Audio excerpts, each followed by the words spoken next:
Travis Garrison on the Field of Six State Networks. Got my brother, my guy, my B-More guy, Sean Mosley joining the show today, man. What's going on, man? How's everything? Oh, man, some good, man. You know, just taking care of the family and just trying to take one day at a time, man. That's about it. How about yourself? I definitely understand that, man. Same here, you know, got the little ones, man, that's in sports now. And so doing that, being the sports dad now. So enjoying that whole thing, man. But all is good, man. All is good. Great. Yeah, man. So, yeah, like I said, man, I definitely appreciate you joining the show. You know, I know a lot of the fans, you know, your fans, man, would love to hear from you, man, see what you got going on, man. You know, B-More guy, you know, was all first team ever since a freshman, right? Ever since a freshman in high school. So, I mean, going through that whole process, being from Baltimore, you know, you got Melo coming from Baltimore, you got Juan coming from Baltimore. What was that like, man, playing in that Baltimore County League?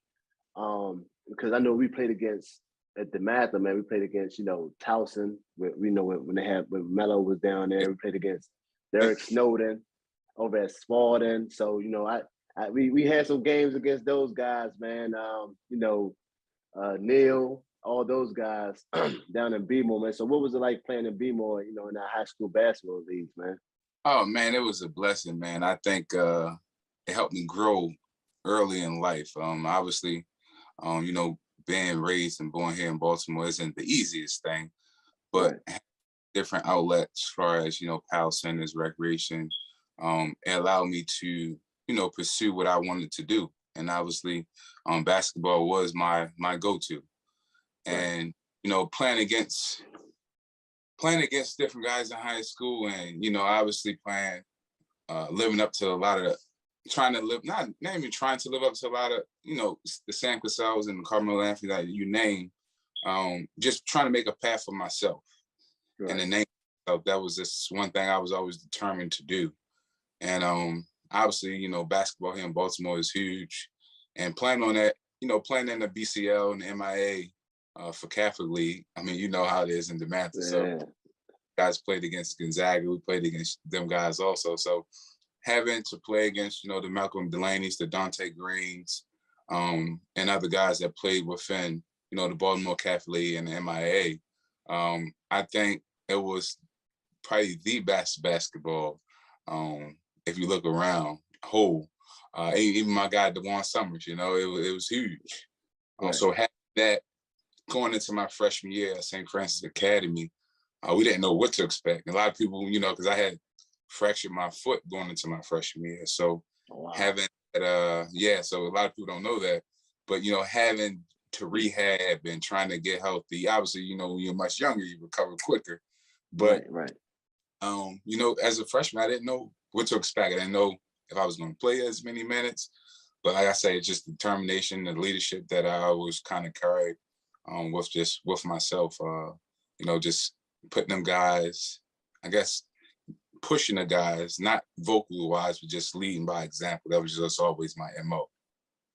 Right. Now I don't know if I'm trying to think, man, we played against St. Francis, because we always play against the Baltimore teams down in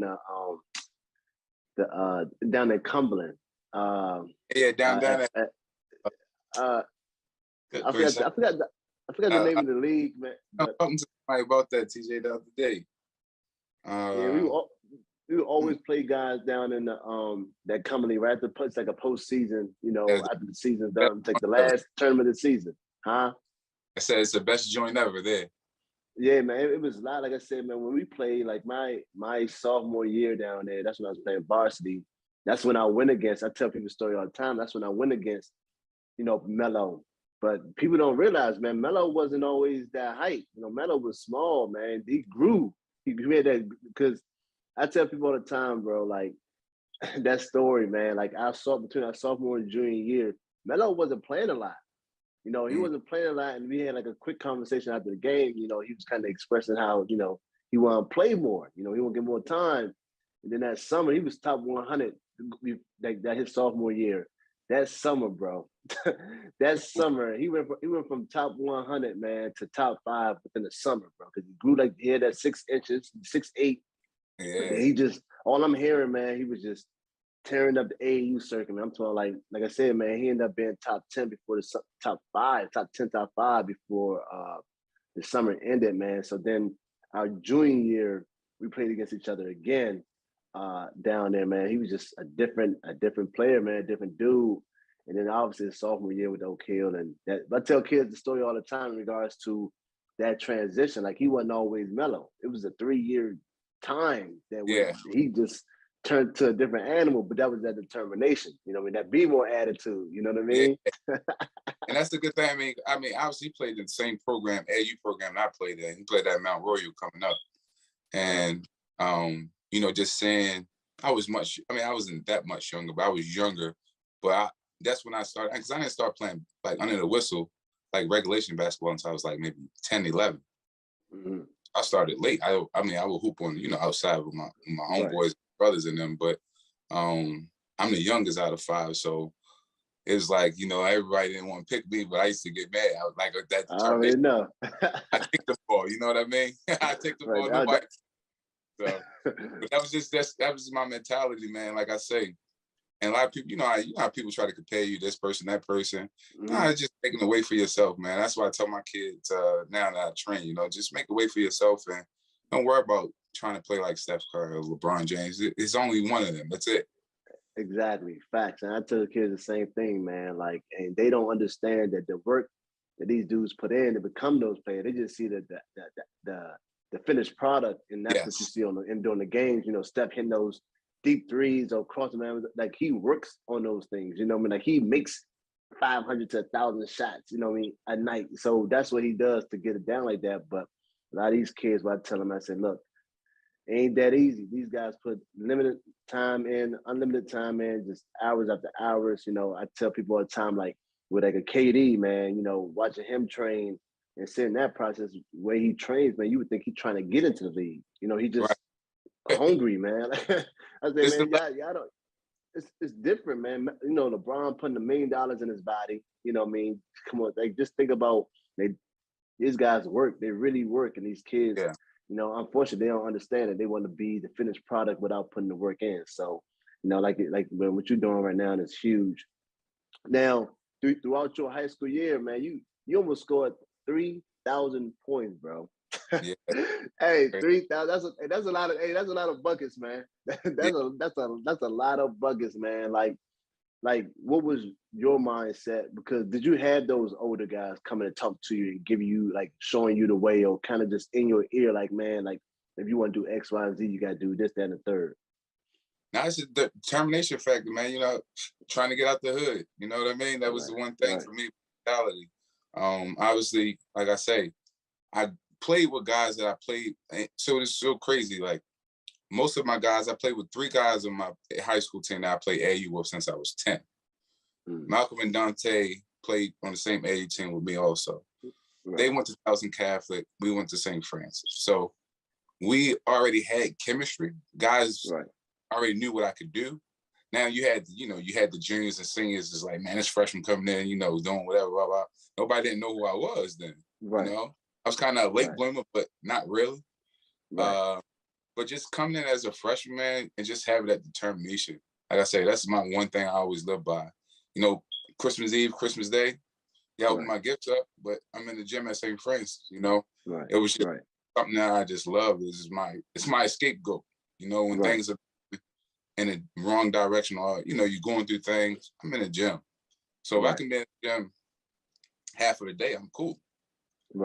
You know, we used to, here at Baltimore, we played every day. It's different now. So I say that was just me being just who I am. And people like, I don't say too much. I just let my game speak for itself. Right. No, absolutely, man. Obviously it paid off. So now, you know, you was, you know, Gatorade Player of the Year for Baltimore. Like, so now I'm pretty sure you had a number of schools trying to get you to go there. What made you, first of all, what schools did you limit your list to, like your top 5? And then So why did you end up choosing Maryland? Like, I only took 2 visits. Literally. I didn't feel like flying here, flying there. It's just, I mean, I was soaking in the enjoyment of it because, you know, a lot of people don't get this opportunity that we have as players. Right. As student athletes, I would say that. But Syracuse or Maryland, that was it, my top 2.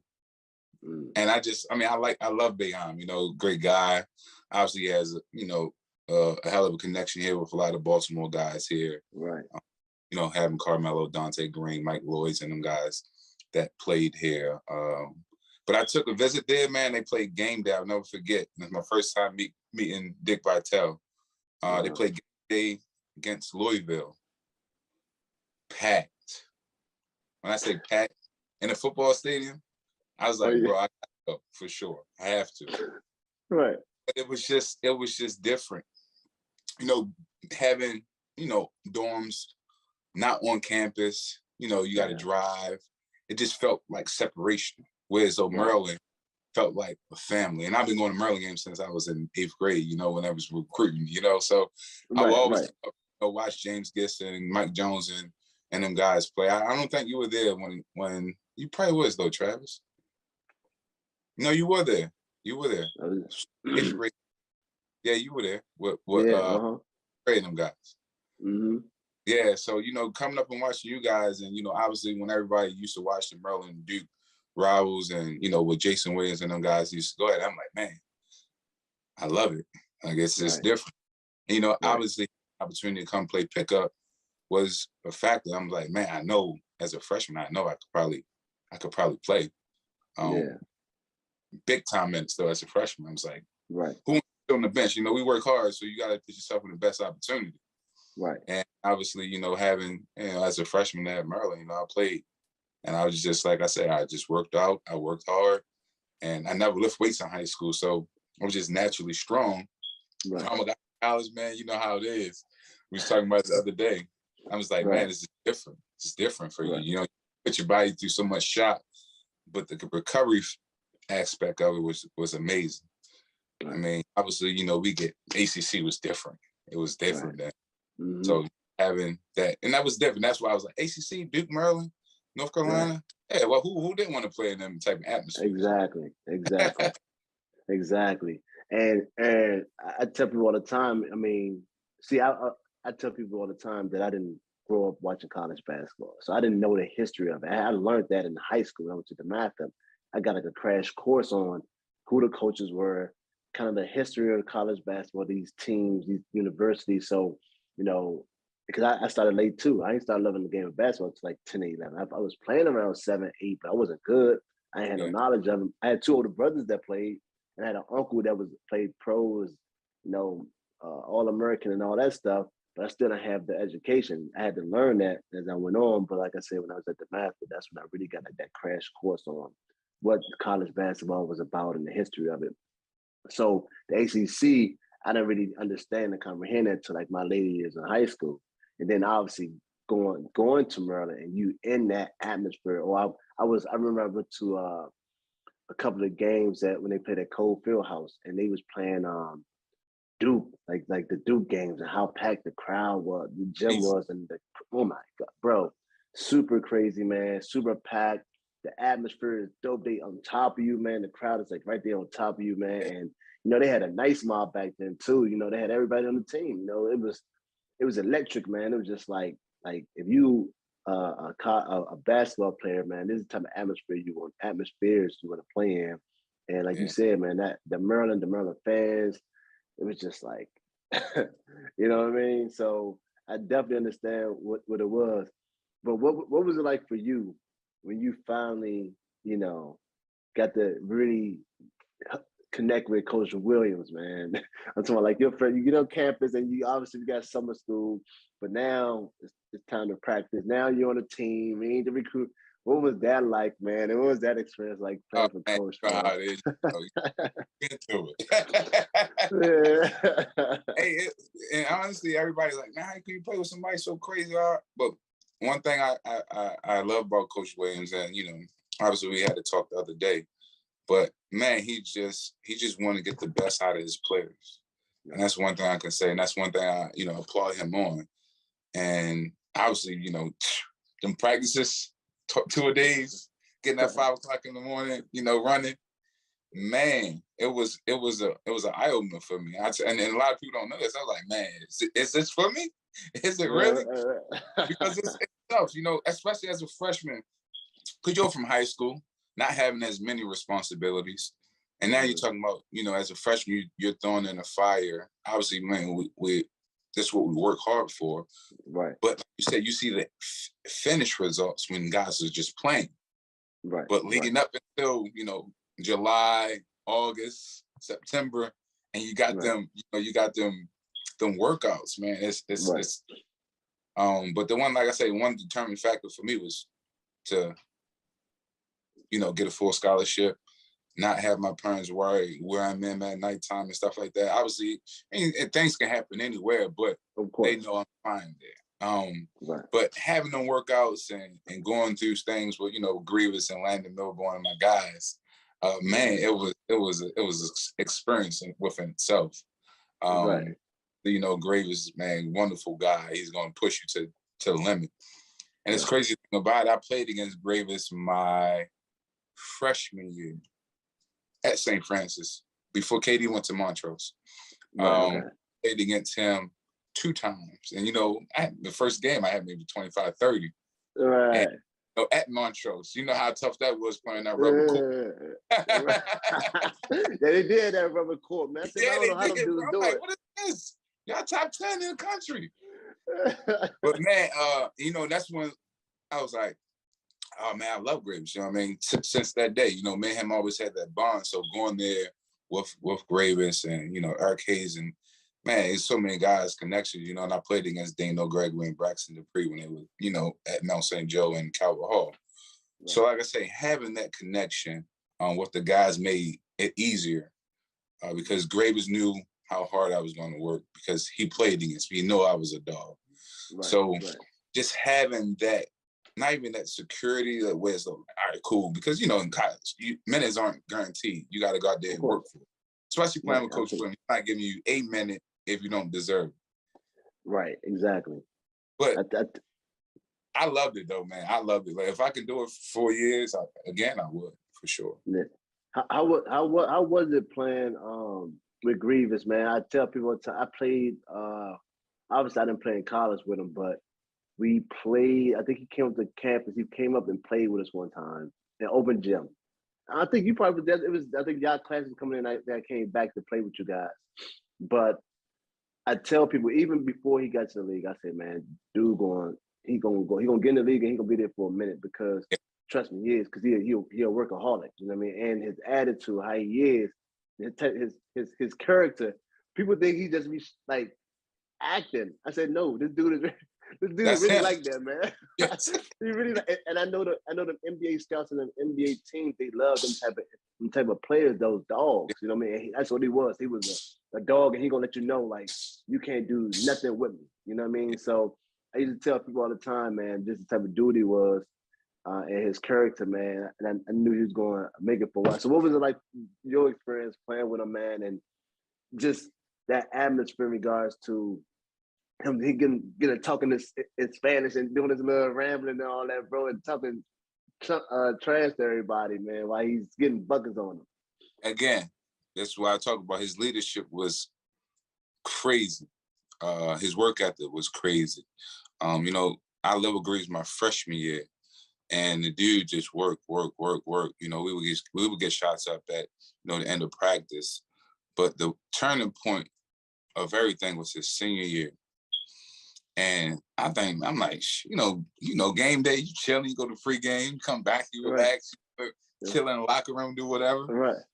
Bro, this dude used to come back from free game, chill for like 5 minutes. I'm like, bro, what's this dude doing? Come back, full sweat, bro. Full sweat. He had already got shots up, going through his workout routine, everything. Come back, take a shower, chill in the little cold tub, and get back to it. And it was like, man, this dude, like, it was different. He was the only one doing it. And, now you got other guys now starting to go out there and get some shots up instead of just, chilling. But that's just it wasn't me, though. Everybody else is like, was like, but that's a leader though. He didn't have to Of ask course. somebody. He just showed. Right. You know, we were chilling. I was sitting out on the court. And I'm like, man, this dude's like full sweat. And that was his mentality his whole time. Like, again, coming where he comes from, not going back there. So Right. having him as a leader, man, it was unbelievable. Unbelievable, man. He's not a selfish guy. He wouldn't if he had all the assists that he had. Right. He's just the determined fact that he wanted to win. And that's the same thing goes back to Coach Williams. And if you got that willing mentality like Coach Williams, yeah, we're gonna be good. Right. But he was like my big bro in college, you know, and whenever I needed to talk about things when I wasn't having the best games or going in my shooting slumps and stuff like that, man, we always just push each other. I used to tell Coach Williams, like, bro, don't put us on the same team in practice. I'm gonna push him, he's gonna push me, we're just gonna get better as a group. And that's how it was. Like we battled. I know he's the best player, I'm not gonna hurt him, but I'm pushing him because these guys that we play against, you know, the Dukes, North Carolina, Florida State, Clemson, they double team. They hitting them every chance they get. They hit them for sure. Right.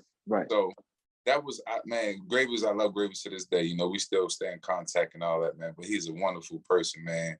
His energy electrifies the whole building. Like you say, he's always the same person, energy-wise. It's just Graves. Right. People like, man, Graves, that's just Graves. Now, if he don't do the things he usually do, bro, I'd be like, oh, what's going on, G? You know what I mean? Something's ain't right. What's going on? But he just always that persona, like, hey, I'm just gonna go ahead and get this dub and, you know, chill. And that's just him. Yeah, absolutely, man. Hey, hold on. So let's go. So you say y'all had two practices a day, man? Man, we used to practice. Oh my goodness. Well, we had the morning practices at like 5. Sometimes it was 3, bro. We had morning practice and we have, you know, workouts. You know, we couldn't do stuff as a team until later in the season. Bro, and then we come back and we got weights and then we probably play pickup. It should be crazy. This is all in one day. Yeah, man. I apologize. You know, we kind of forced those guys to keep you guys busy. Hey, bro, when I got there, man, we didn't have nothing. We did practice one time. Like, obviously during the summertime, we had individual workouts, and then we played pickup in the evenings. But like during the season, now we only practice one time. So I apologize. We probably, if it's an off day, we might get some shots up and then probably practice a little lightly though, because you're already in tip-top shape. You know what I mean? If you ain't in tip-top shape, you're at the wrong university. Yeah, nah, and you wasn't playing. You was not playing if you was not in tip-top shape at all. Yeah, he had to keep us busy, man. So, you know, I think going forward, he wanted, you know, to make sure his team was busy at all times.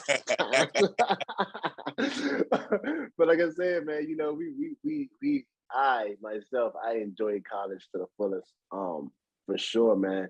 So what was some of your best moments in like some of those games, man, or experiences that y'all went through that you was like, man, I'll never forget that, or you tell people about it all the time, or when they ask about what was your experience like at Maryland, what was like that game or that play that you like, man, that was crazy.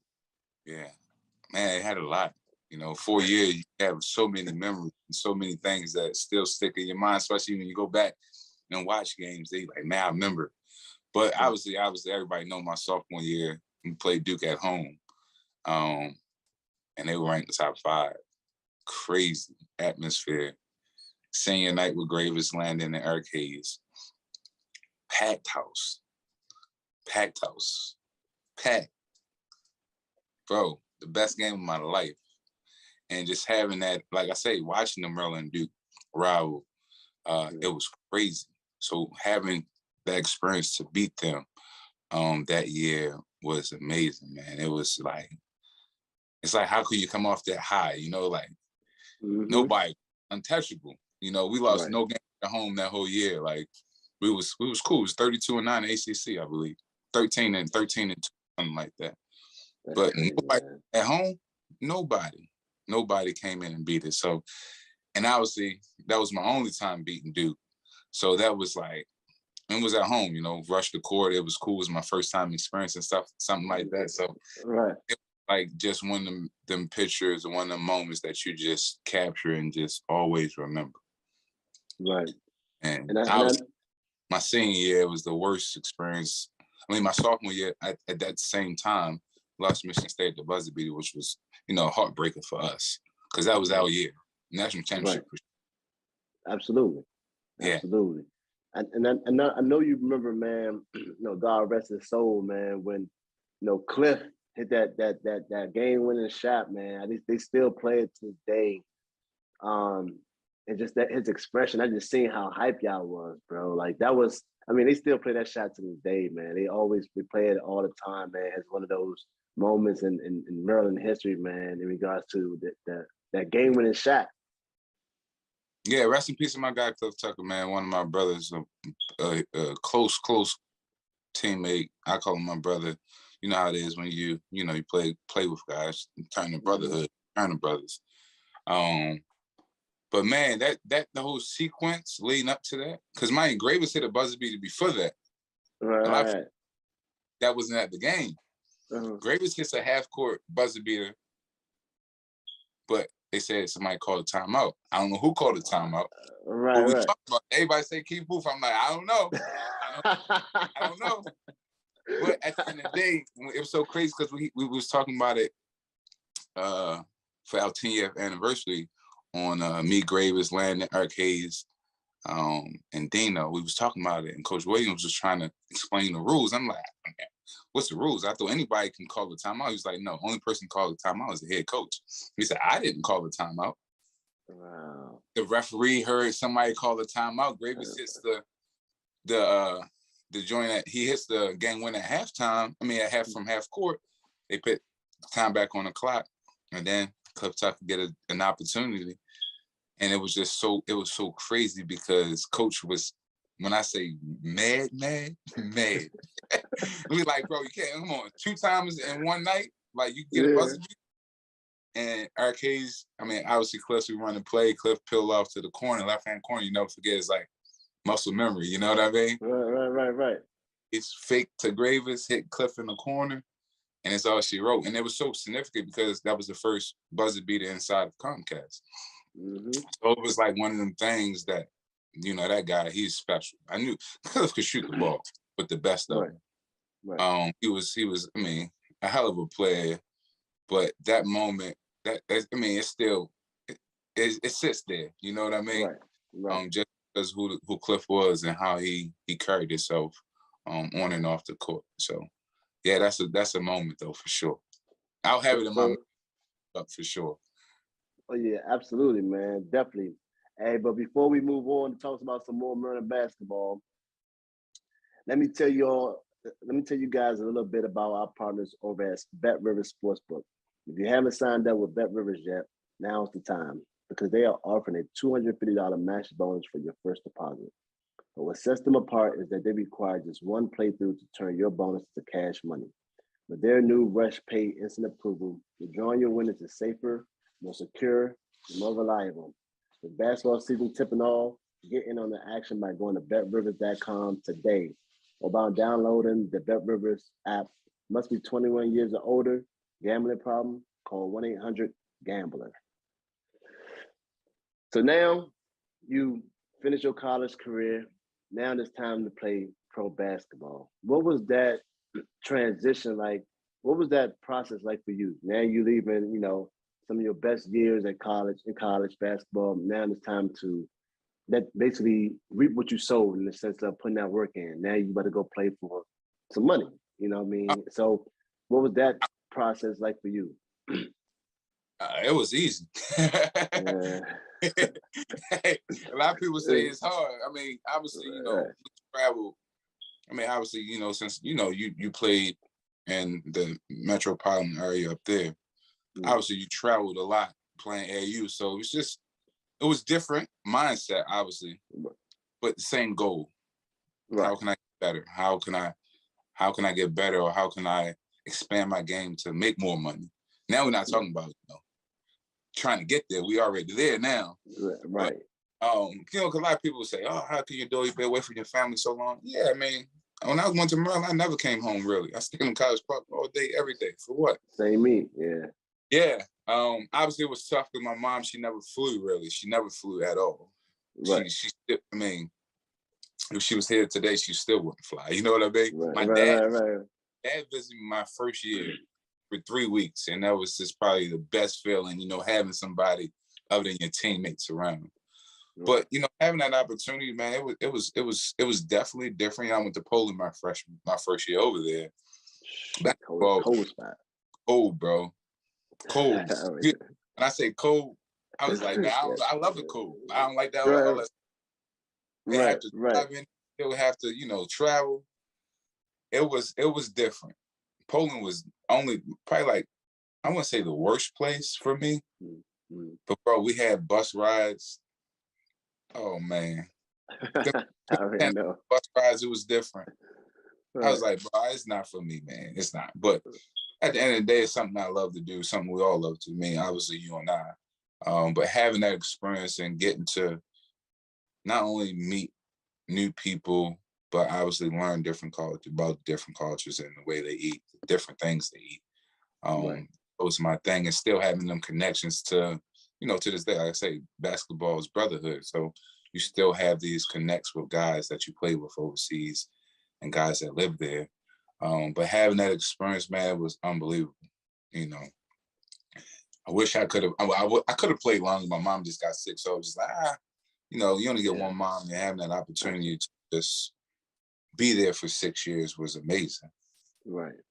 No, absolutely, man. I tell people all the time, I have conversations with folks. When I was at college, I didn't think nothing about overseas basketball.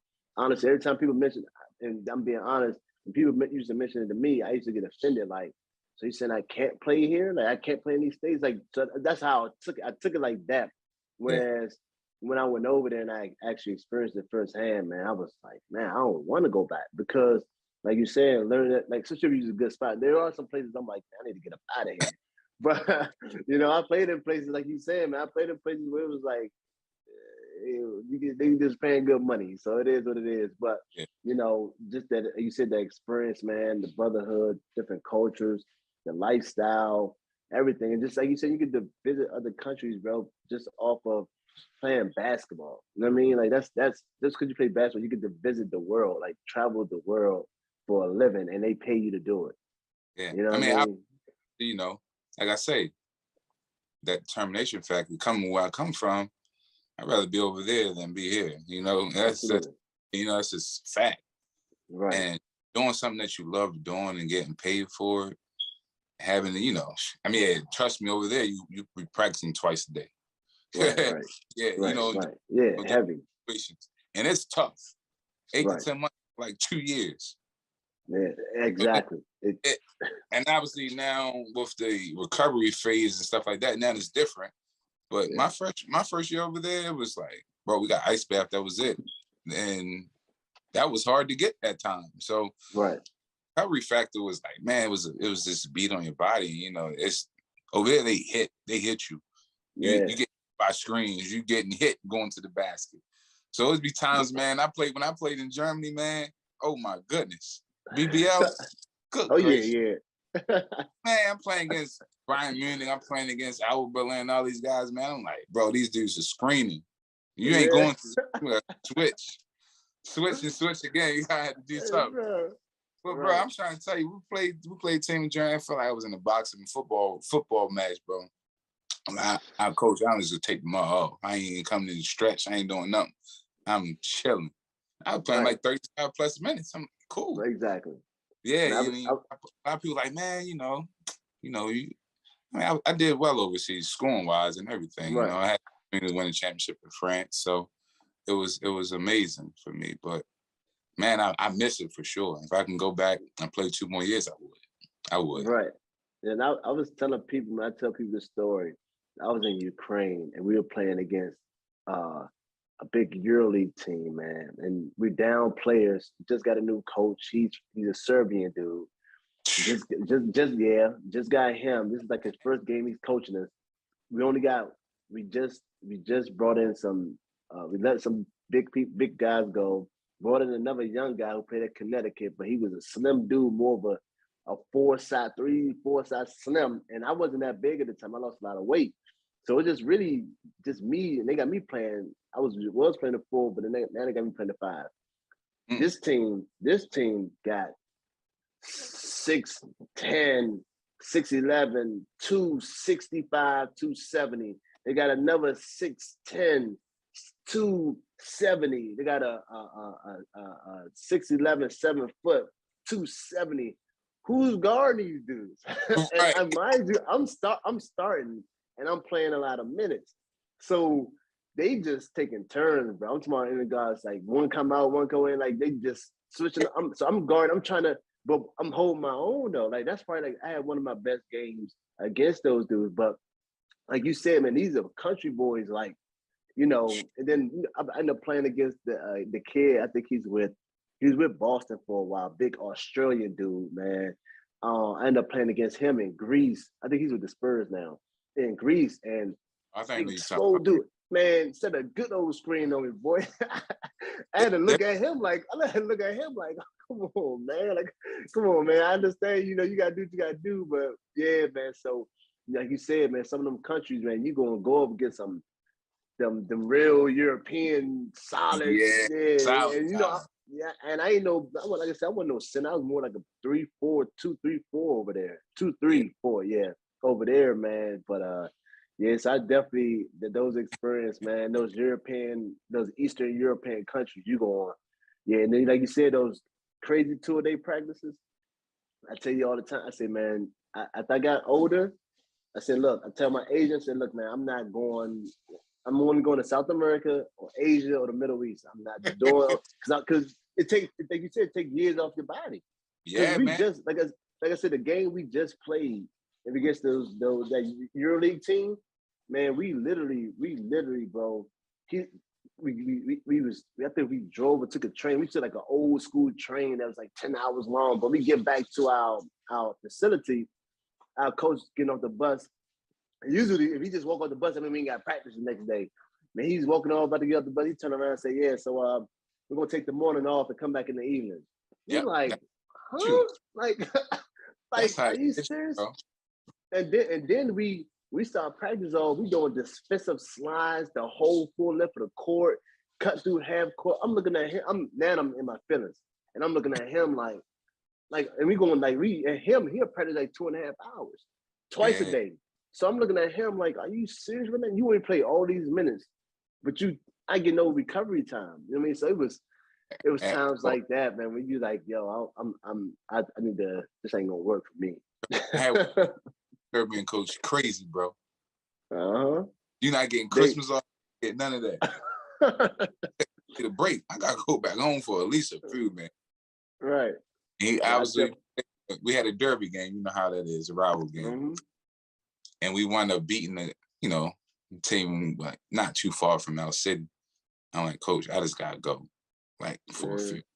So he let me go, and the other Americans and the other guys that were from there, they practiced while he was gone. I know they was hurt, bro. I'm like, but I get it though, because I played in Dubai for a few. And we practiced one, because they got a job. They got jobs. They only got one import coming in. Right, exactly, yeah. I'm like, bro, this is boring. I mean, when you get that, you like, it's a 9-hour time difference. What can you do now? Exactly. I'm like, I'm gonna go to the gym, get some shots up myself. Practice with them at nighttime and do the same thing over again. I'm like, bro, this is different. Going from Europe to the Middle East, and it's different. Exactly, way different, man. Like definitely good for your body. Yeah, it's great for my body, man. I played in Bahrain. I was like, man, this is our practices. Man, and we were practicing in the evening time, like around 7 o'clock at night. So we had, then we were practice again to the following 7. So it's like you got all this time, and the practice only about 1:20. And we really doing up getting shots up, little drills. And I play 5-on-5, but I'm the only American on the team, so it was like easy money. So I was like, I had to force myself to get up in the morning to work out on my own because they don't ask for you to do that. Like you say, those other guys got jobs, but I was cool with that because I'm towards the end of my career. I know that now. I'm just trying to enjoy life and get money. That was my mindset.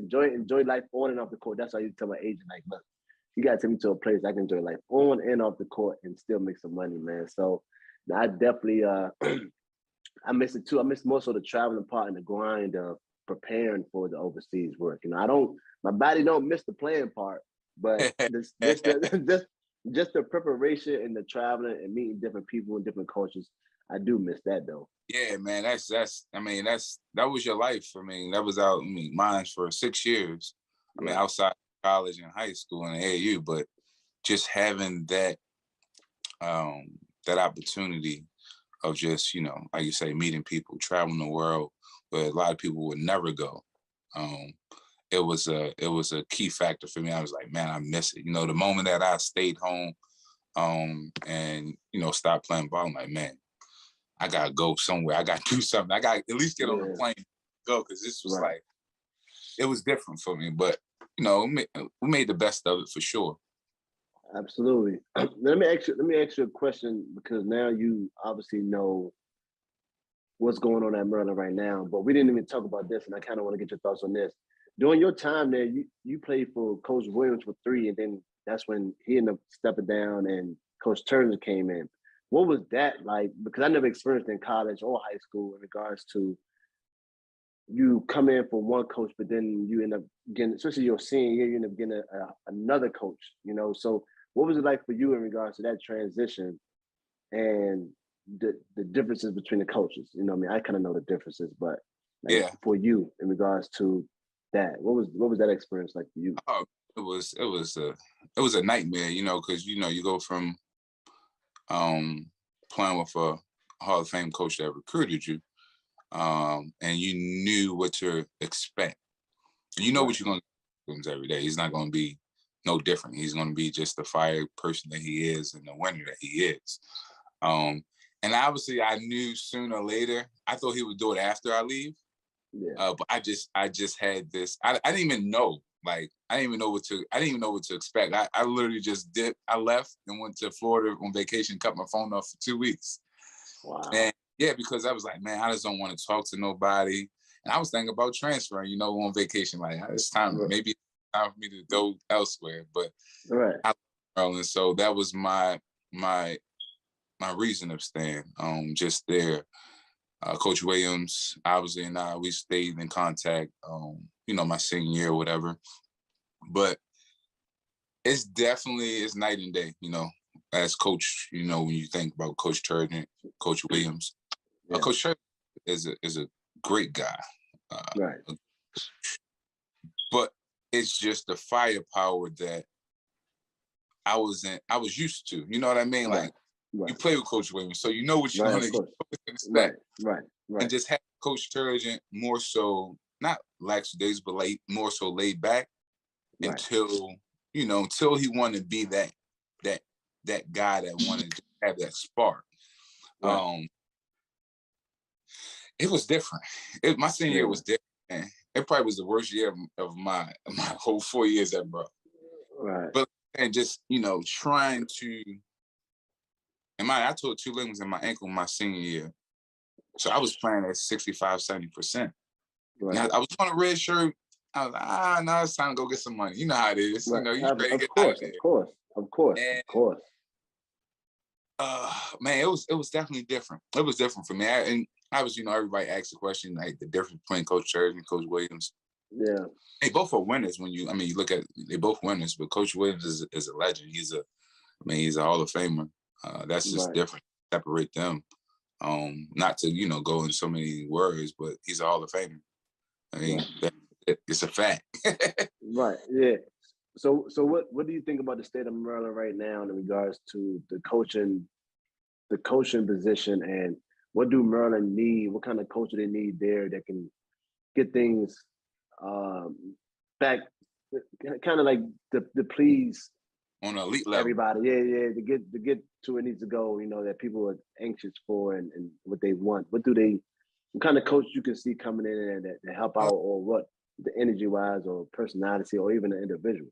Yeah.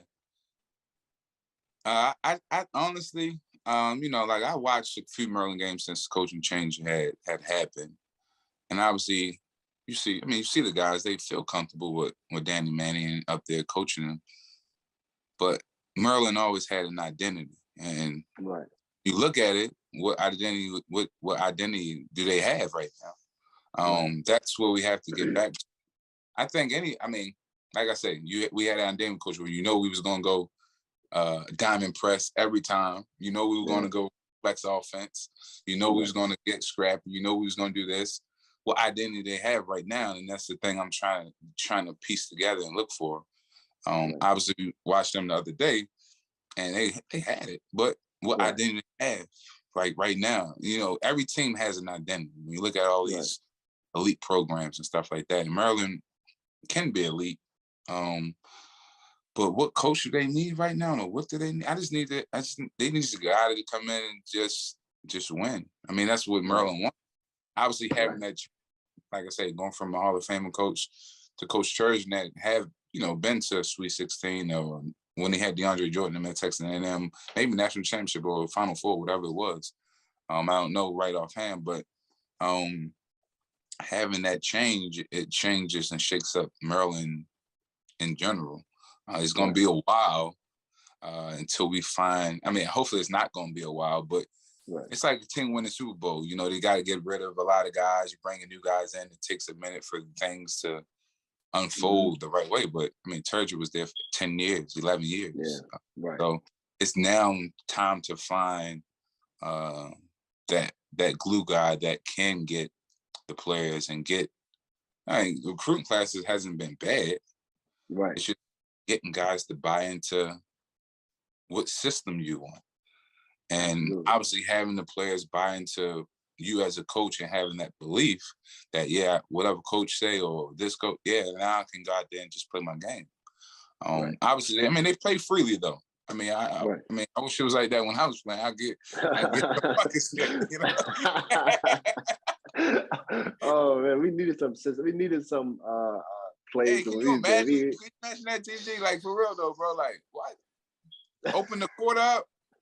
Oh man. Actually, that's how we won the ACC championship, man. 4-on-1 there, and the coaches let us go and just look. And that's what we did. Whoever had the hot hand, whoever was on fire, keep giving them the ball, keep feeding them. Yeah. So yeah. We like that. We did like that. Don't get me wrong, I love the flex. We scored a lot of points. I won a lot of games. But we open that thing up and just run. Oh my goodness.